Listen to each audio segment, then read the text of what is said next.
Crash Course Philosophy is brought to you by Squarespace. Squarespace, share your passion with the world. It's about time we had a serious talk about religion. The philosophy of religion is often confused with theology, which makes sense because they both take God and religion as their subjects. But theology starts with assuming that God exists and then figures out what follows, where theology might try to solve philosophical problems that might arise from a belief in God. But one thing that's never on the table in theology is simply not believing in God. Atheism is not an option. That's what separates the philosophical study of religion from the theological. Philosophers take nothing as a given, and that includes religious belief.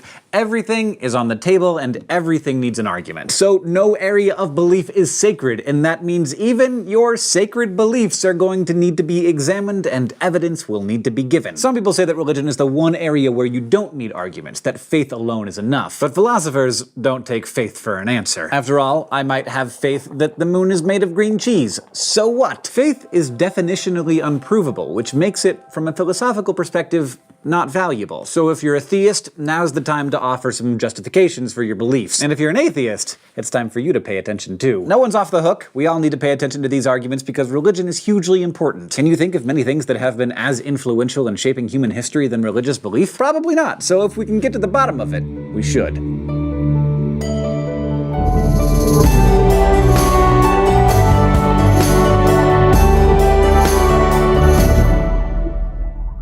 I'll get to God in a minute, but first I want to go over a few things that the philosophy of religion is not. It's not about believing whatever your parents taught you, because that doesn't prove anything about the truth of a religious belief. If how you were raised proved something about religious truth, then every religion, and therefore also no religion, would be true. So how you were raised can give you a reason that you hold a certain belief, but it says nothing whatsoever about its truth. Philosophy of religion is also not the study of the Bible, because you can't use what's written in a book to prove the truth of the book. You need outside evidence. There's also a whole area of scholarship devoted to understanding the Bible by considering the time and place in which it was written, and such study can be very helpful in understanding certain things about religion. But it doesn't help us here. Philosophy of religion is also not religious anthropology, or religious sociology, or psychological understanding of our reasons for religious belief. Those are all wonderful things that you can and should study, but they are not what we're studying here. What we are doing is considering whether we can offer arguments in support of belief in God's existence. And a long time ago there was a man who argued that God's existence is provable, 11th century French monk Anselm of Canterbury. He offered a deductive argument for the existence of God based on what he understood to be the nature of God's being, or the definition of God. Because the study of being is called ontology, his argument and others like it are called ontological arguments. Now,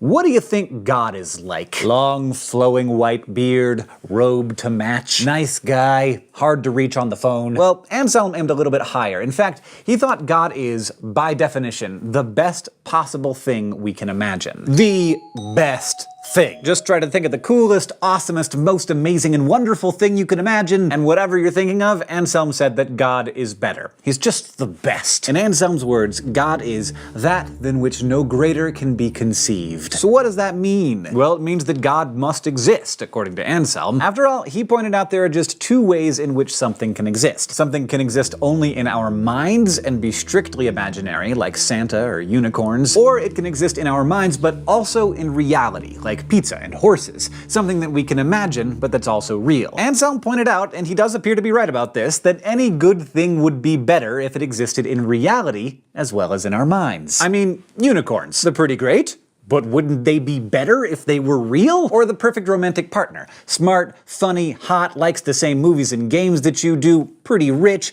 would be pretty nice in your mind, but even better if they actually existed. Well, Anselm thought so too. And from there, he believed he could prove God's existence. Because if we define God as the greatest thing that we can conjure up in our minds, the only thing that could possibly be greater than him would be a real version. And since we're already imagining the greatest thing possible, there can't be anything better, therefore God has to exist both in imagination and in reality. Anselm was sure that he had done it, deductively proven God's existence in a way that was immune to error. Here it is one more time, laid out as a philosophical argument. God is the greatest thing we can think of. Things can exist only in our imaginations, or they can also exist in reality. Things that exist in reality are always better than things that exist only in our imaginations. If God existed only in our imaginations, he wouldn't be the greatest thing that we can think of, because God in reality would be better, therefore, God must exist in reality. Anselm thought this was a tidy little argument, but one of his contemporaries, a fellow French monk named Guanelot, wasn't satisfied. He suggested that we could run the same line of reasoning to prove the existence of literally anything we can imagine. He came up with an argument with the exact same formal structure as Anselm's to prove that a mythical lost island exists. He proposed, the best island I can imagine is one where I can swim and relax on a tropical beach and ski down snow-covered mountains all in one afternoon. I can imagine it,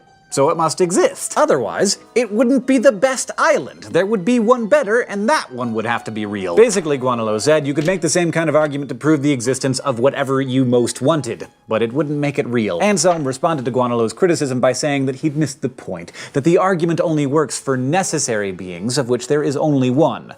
God. Folks, what we have right here is a classic example of the fallacy known as begging the question. A fallacy is a flaw in reasoning, something that weakens or destroys an argument, and when you beg the question, you assume the very thing you're trying to prove with your argument. By adding this idea of a necessary being to his definition of God, Anselm makes God's existence a part of the definition of God. A necessary being is one that must exist, so Anselm's response assumed the very point of contention to be true, that God exists. Other philosophers since Anselm have tried to save his argument by tweaking it in various ways, and dissenters have continued trying to deflate them. One of the most famous objections came hundreds of years after Anselm's time, from the 18th century German philosopher Immanuel Kant. Kant offered the point that, as he put it, existence is not a predicate. A predicate is just something that's said of another object, and Kant thought Anselm's mistake was in thinking that existence is something that can be predicated upon a thing, or used as a defining characteristic. For example, if a triangle exists, it necessarily has three sides, but it could be that no triangle exists at all because the idea of existence isn't part of how we define a triangle. Likewise, Kant would say, if God exists, then he must be the greatest being that we can imagine, but that does not mean that he does exist. Predicates add to the essence of their subjects, Kant explained, but they can't be used to prove their existence. British philosopher John Wisdom came up with a thought exercise that sounds a lot like a debate over an ontological argument. It's called The Parable of the Invisible Gardener, which brings us to this week's Flash Philosophy. Let's go to the thought bubble. Person A and Person B return to a garden after a long absence and notice that a few of its plants are still thriving. Person A says a gardener must have been tending the garden while they were gone. Person B doubts this is true, so they agree to wait and see if a gardener shows up. After some time passes, they see no one, so Person A says the gardener must be invisible. So they put up traps and bring in bloodhounds to catch him. When no one is found, Person A says the gardener must be intangible as well as unsmellable, to which B replies, what's the difference between an invisible, intangible, unsmellable, entirely undetectable gardener and no gardener at all? Thanks, Thought Bubble. Can you guess who A and B are really talking about? To give you a sense of how long this back and forth has been going on among philosophers trying to either prove or disprove the existence of God, John Wisdom came up with this parable in 1944, nearly 1,000 years after Anselm and Guanelot. Today, we introduced a new area of philosophy, a philosophy of religion, and we learned about Anselm's argument for God's existence, while also considering objections to that argument. An important point to note here is that both Guanelot and Kant agreed with Anselm's conclusion. They also believed in God's